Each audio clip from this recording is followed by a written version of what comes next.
Sonic 3D Blast!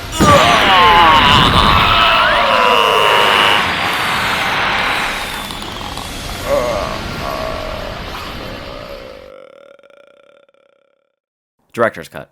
I have now played enough Sonic games to enter the third dimension. Well, not really. Sonic 3D Blast is isometric, so it's the same kind of 3D as drawing a cube on a piece of paper is 3D. It's not really Sonic's first 3D adventure. We'll get there when we get there. It does, however, include a fully 3D intro. Wow, this is crazy. Look at him go, look at him run. Oh, he's three-dimensional. He's three-dimensional. He's three-dimensional. But this isn't your normal Sonic 3D Blast. This is the director's cut of Sonic 3D Blast. You see, in 1996, Sega was working on an important game, the prequel to Balan Wonderworld. So to save time, they hired a bunch of British guys to build out Sonic 3D Blast. The leader of the bunch being John Burton, who is now known as the founder of TT Games. And I think we're all familiar with TT Games because all of us have grown up playing at least one LEGO game. So everyone say thank you, John Burton. Thank you, John Burton. But long story short, John wasn't satisfied with the final product of Sonic 3D Blast, so he decided to take matters into his own hands.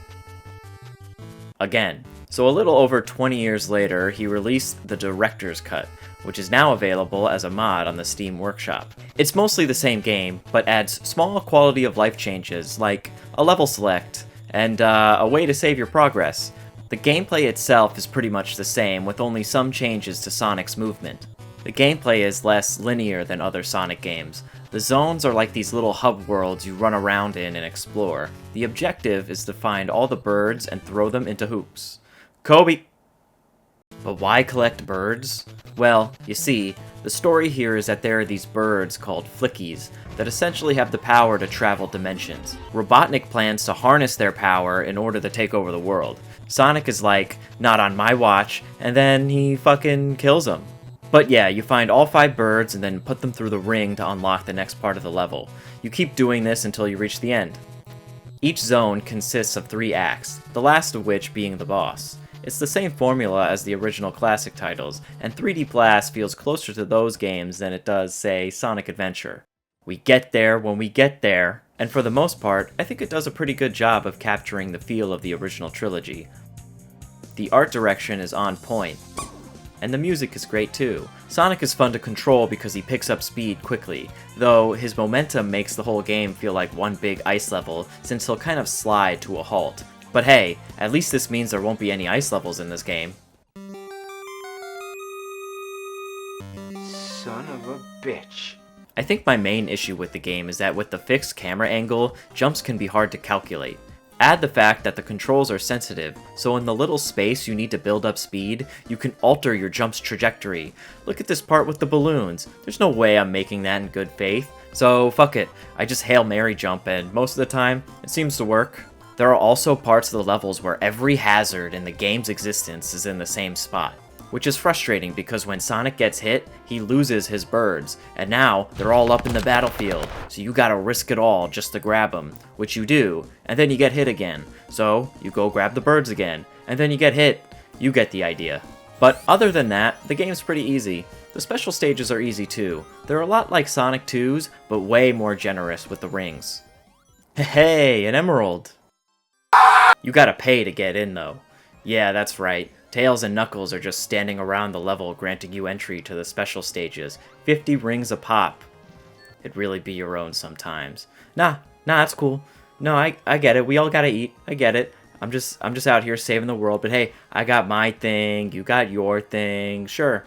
Oh yeah, take all the rings. That's great. Consider it a tip. I guess you need it more than I do. But check this out. You can go supersonic in the director's cut. So, that's pretty cool. One interesting thing about the gameplay in 3D Blast is that it involves a mechanic I haven't seen a lot in Sonic games.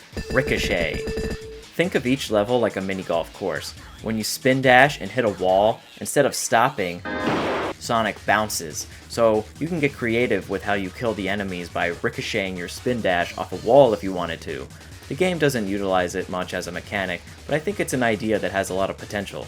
Out of the games I played in the marathon thus far, 3D Blast definitely has my favorite final boss. I just love the presentation and the constant switching of forms. It keeps the fight fast-paced and engaging, since typically Sonic boss fights can be repetitive. Alright, you have to play the boss through a second time to beat it, which is the literal definition of repetitive, but I still like it a lot. Overall, I'd say Sonic 3D Blast is a decent game that's fun to move around in, but doesn't have the most interesting gameplay loop. Thankfully, it doesn't overstay its welcome, so you can probably beat it before you get bored. But what's most important here is how respectable it is that even 20 years later, the director's cut is released for no reason other than pure passion. Sega, hire this man!